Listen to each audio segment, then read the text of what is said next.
Good morning. You know that when you look at the scriptures, or when you read the scriptures, I think most people read a couple of verses, maybe one chapter, and that's it. But I want you to see that if you read large portions of the scripture, you get a different perspective. So I encourage you, if you are reading the scriptures, try and read, especially the New Testament, read the whole book at one go. Okay, because there are only 5-6 chapters, so read one book at one go, and you begin to see something different about what the word says. That's why today I'm going to look at 3 chapters at one go, rather than 1 or 2 verses.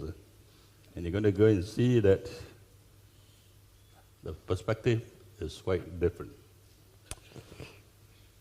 Today, we're going to talk about God as the generous God. Now we know the Bible talks about God as the loving God, that God is kind, God is many things. But how often you think about God as a generous God? So let's begin by thinking about creation. When God began to create, He did not create men. He created angels first. And we do not know how long the angels existed between the time He created them until the time He created man. The Bible doesn't say so because the Bible is focused more on mankind. Anyway, we know that there's a gap between the time that angels were created until the time that man was created. And somewhere during that time, we have this angel called Lucifer, the leader, the worship leader in the heavens, who decided that he wanted to be like God, or he wanted to be God. You can find that in Isaiah 14 or Ezekiel 28. And so he led a rebellion. And in Revelation chapter 12, it says 1/3 of the angels sided with him and rebelled against God, and they were cast out of heaven. And then what happened? Of course, chaos. Chaos resulted. Now we begin with Genesis chapter 1 and verse 1. And the Bible says, God created the heavens and the earth. And then in verse 2, it says the earth was formless and void. So let me ask you a question. When God created something, does He create it perfect? Or He created it formless and void? Obviously, when God created, it must be perfect, right? So somewhere between verse 1 and verse 2, something happened. And we do not know what happened because the Bible doesn't say so. We do not even know whether the angels were involved in it. All we know is that between verse 1 and verse 2, there was some kind of chaos. And then we see in chapter 1 that God did not leave this chaos alone. God began to restore the earth. Unfortunately, after He created man, the Bible says that here comes this evil one again, and he came and he tempted Adam and Eve, and they fell. And not only they fell, the natural world also fell. And so now we have mankind and all of the natural world in chaos. And they're all waiting for God to do something. And in Romans chapter 8, at verse 21 to 22, the Bible says this,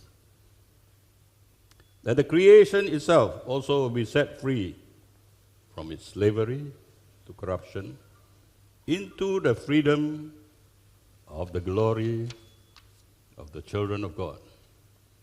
For we know that the whole creation groans and suffers the pains of childbirth together until now. So sometime in the future, we will all be made perfect, and so will creation. Because that's what the Bible says so. But just think about this. Then now we come to Genesis chapter 3 and verse 15. Even though Adam and Eve fell, and they're going to be judged, the Bible says mankind was restored through the seed of the woman. Now think a bit about this. Why did I bring up this subject about angels? Because angels were not restored. The 1/3 of the angels that fell, they were not restored. Only mankind was restored. And why mankind restored?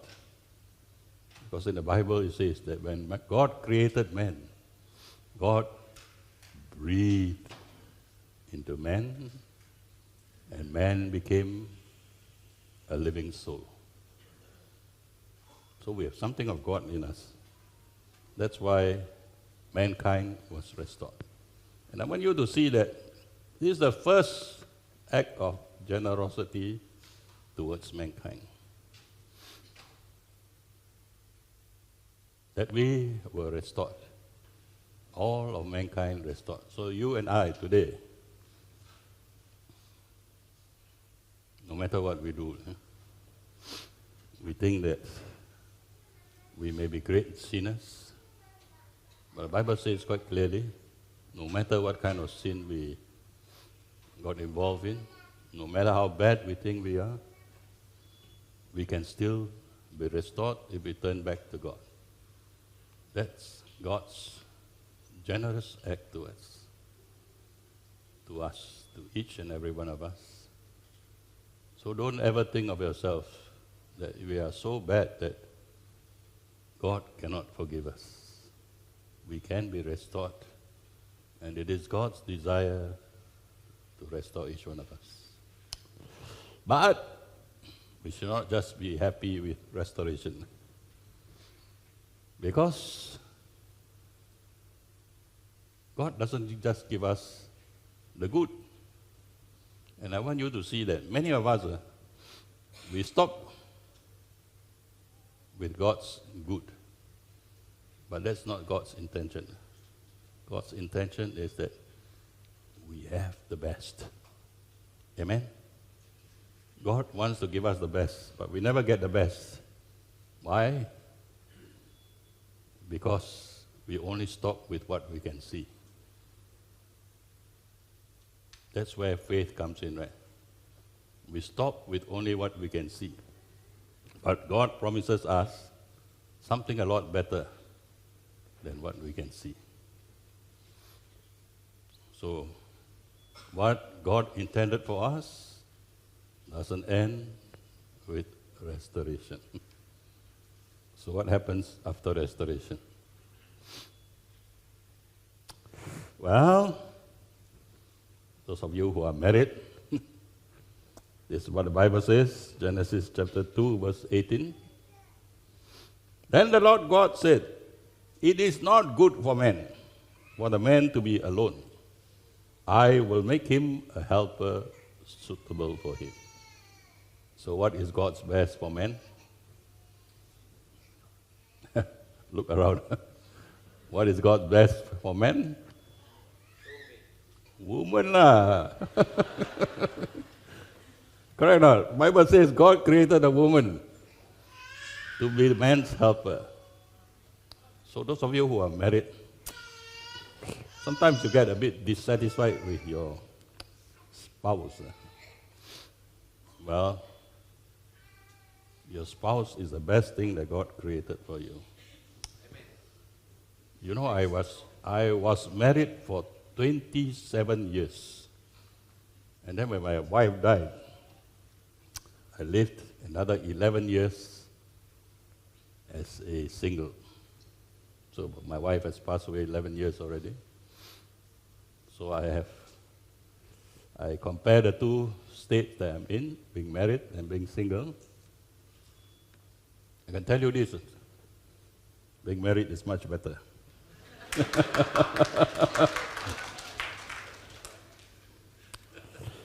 But I know that there are many single people here, right? Single people who were married and no longer married.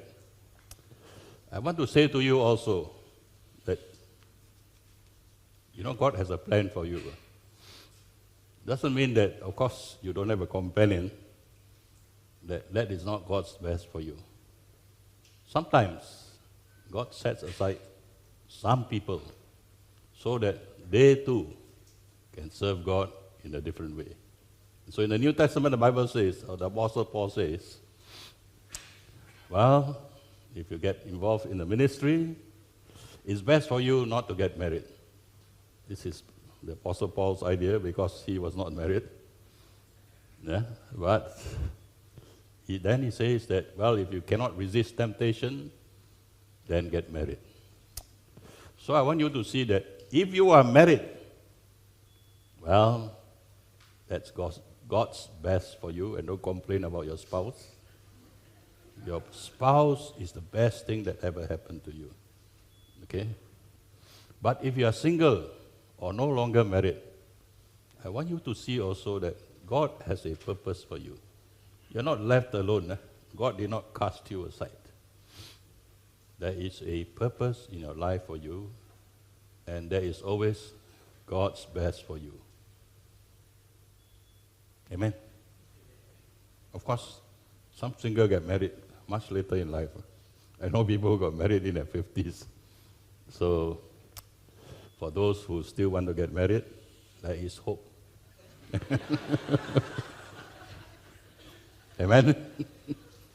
Okay, so the second act of generosity on God's part is the provision of a companion. Amen. Then we come to the third act of generosity. I'm just going to do 3 only, no? So there are a lot more, but we'll just look at 3. So the first is, what's the first? Restoration. Second is God's companion, or God providing you a companion. And then we look at the third. Now, in Genesis chapter 2, the Bible talks about the Garden of Eden. And in this garden, the Bible says there are 4 rivers flowing through it. And so we're going to look at these 4 rivers. What does these 4 rivers stand for? The first river that the Bible mentions is Fishon.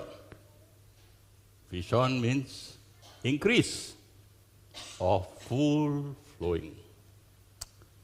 Now I want you to see that in the Garden of Eden, that is where God's presence is. And so, in order to see increase in your lives, you must be in God's presence. Today, there's no Garden of Eden. But still, what is stated there applies to you today. So when God created this Garden of Eden with these 4 rivers, the first river that we looked at speaks about increase. This is God's intention for your lives, that there will be increase. But the increase comes only when you're in God's presence. So if you do not take time to be with the Lord, you think that you want to spend time doing other things, well, it means that you are not looking at increase in your lives. You want increase? Well, look to be in the presence of the Lord. Sometimes we don't know what we're looking for. You know, there was this story about, I heard this story when I was in the States. There was this man that walked into the church, homeless man, starving, about to die, walked into the church. So the church provided him some food. But unfortunately, he was too far gone. So anyway, he died. Then later on, they discovered that this man had some relatives in UK. And the relatives were looking for him. Why? Because he had some inheritance. And they were looking for him to give him an address, but give him his inheritance. But because he was homeless, got no address, they can't find him.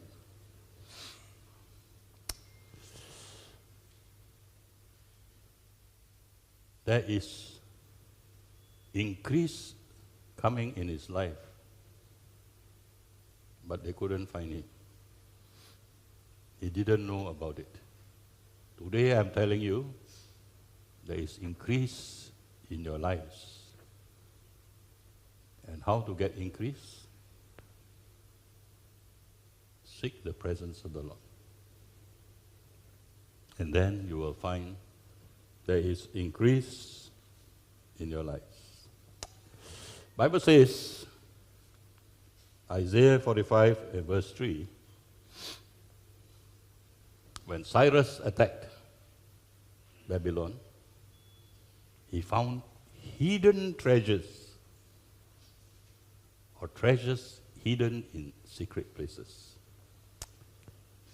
Today, God says, in the scriptures, God says this, Proverbs chapter 13, verse 22, the wealth of the wicked will be transferred to the righteous.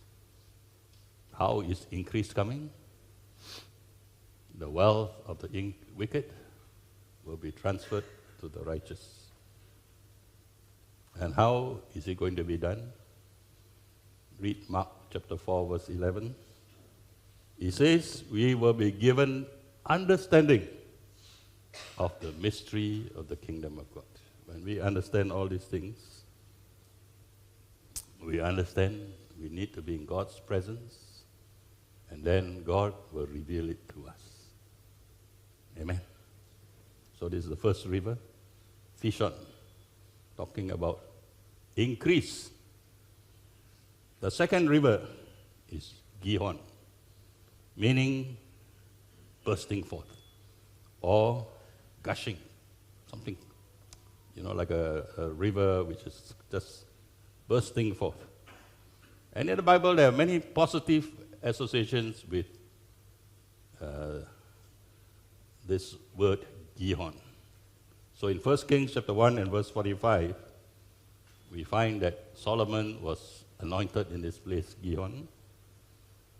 And then we find in 2 Chronicles chapter 33 and verse 14 that Manasseh, the king, sought God.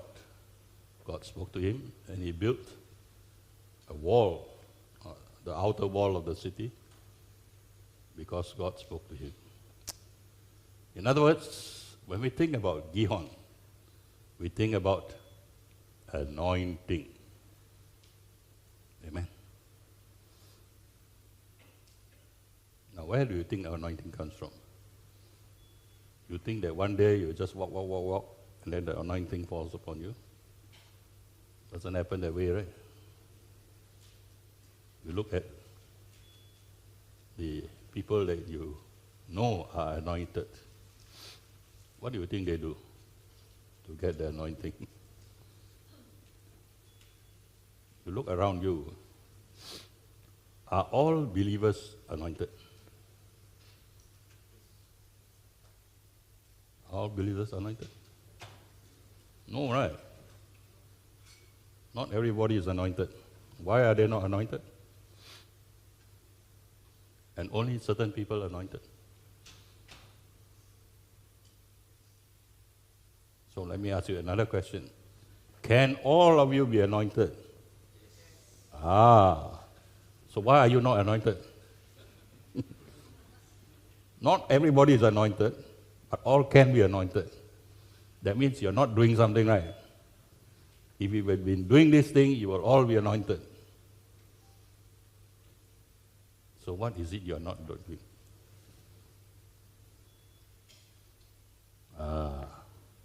Think back about the first river. What does the first river speak of? In His presence. So are you in His presence?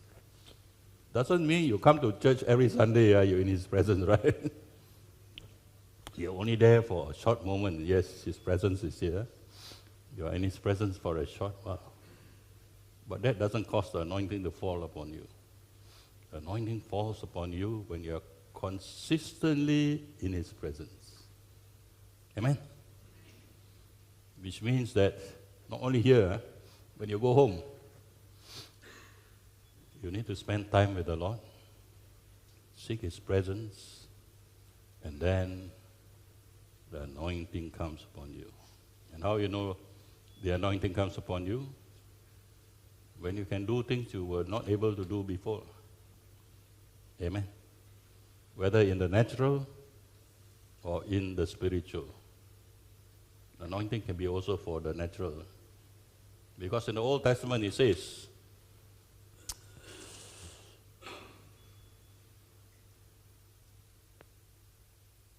when they were building the tabernacle, who was selected? 2 men were selected. These 2 men, what were they selected to do? The natural things to build the tabernacle. In other words, there's anointing to do the natural as well.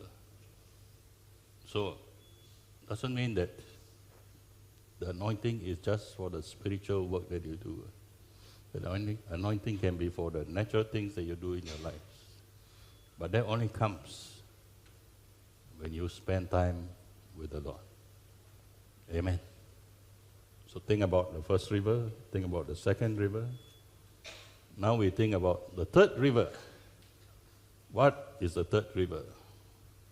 Bible says it is Hiddekel. Today it's called Tigris. And it means rapid, or it's a picture of a swift arrow. In other words, it is something intentional, something that happens suddenly, and it is something obviously not happening where you are, but something happening somewhere else, because it's flowing out. So think about this. When God decides to bless you, are you supposed to keep that blessing for yourself? Yes or no? Keep some. Of course, when God bless you, you obviously keep some. But you know, most people, when God bless us, we hoard it. We keep it all for ourselves. We think that it's not enough. So what we do? Everything for ourselves. But you think about a cup, and then you pour water or whatever liquid into it. You know, if it doesn't flow out, there's only a limited amount that can go in. But if it is continuously flowing out, it means more can go in, right? And if you want continuous blessing in your life, it means got to go out, right? It's not meant for you to keep, right? So, of course, you need some to keep for yourself, but otherwise, some of it flows out. Now, we talk about God as the generous God. So, when we talk about it flowing out, what is it speaking to you about?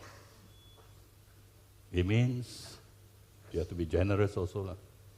Correct, lah? If God is generous, what does it say about us?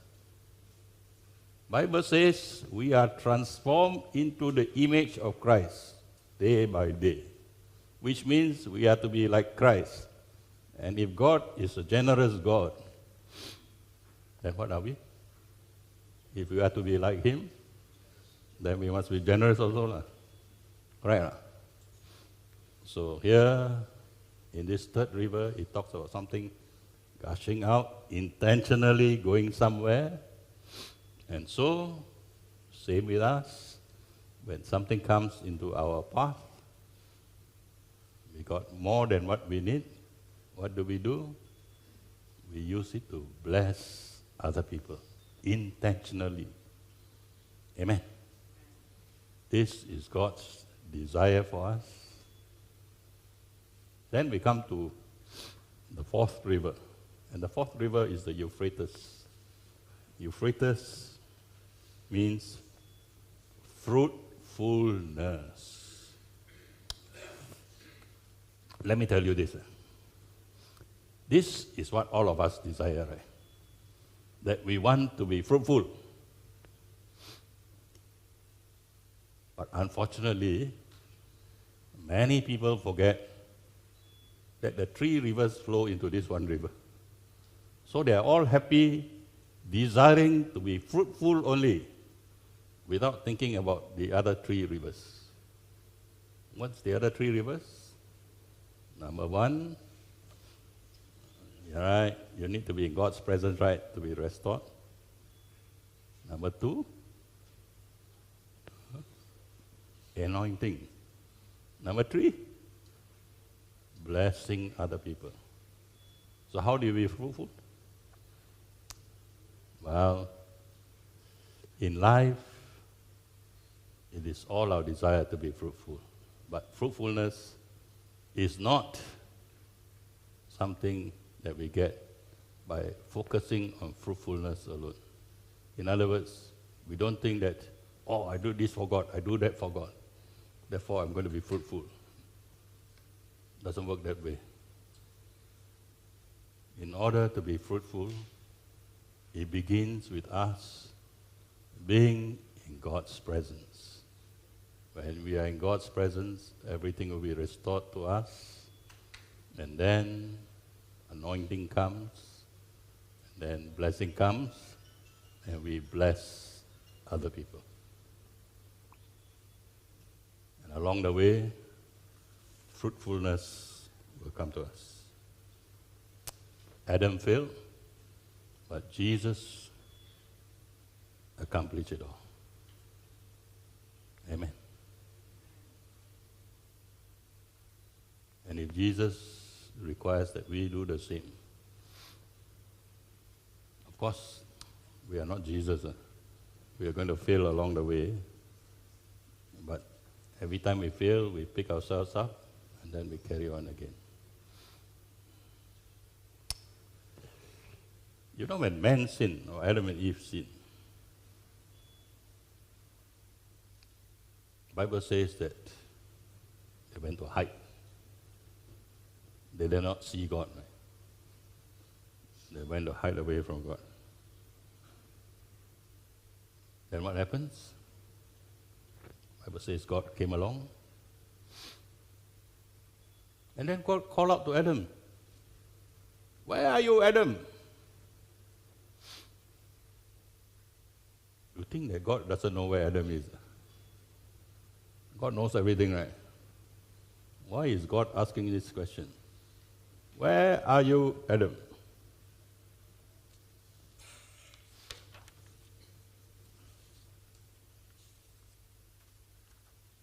What do you think? Why would God ask this kind of question?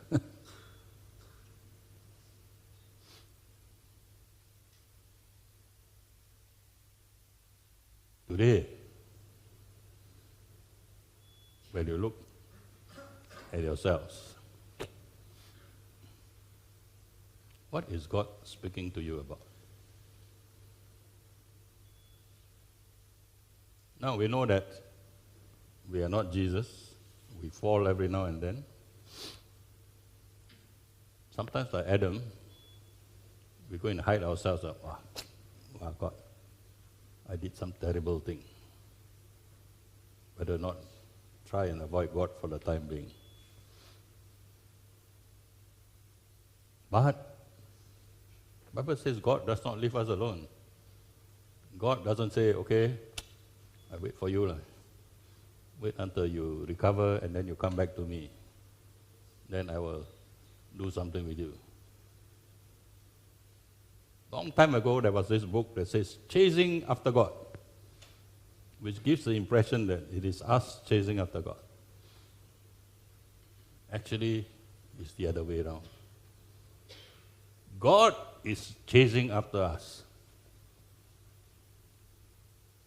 And every day, He's looking for you and me to turn back to Him, to spend more time with Him, so that He can do something with us. And now remember, when we look at these 4 rivers, what does these 4 rivers speak to us about? We can sum it in one word. These 4 rivers speak to us about abundance. So think a bit about this. First of all, when we look at these 3 acts of generosity on God's part, this was God's intention for mankind, right at the very beginning. Number 1, He wants to restore us. Because right from the very beginning, He already knows man will fall. So He put into the plan restoration. But restoration is good, but not the best. And so what's the best? God intends to give us the best. So in that case that we talk about, it is marriage. But that's not only the only thing that is the best.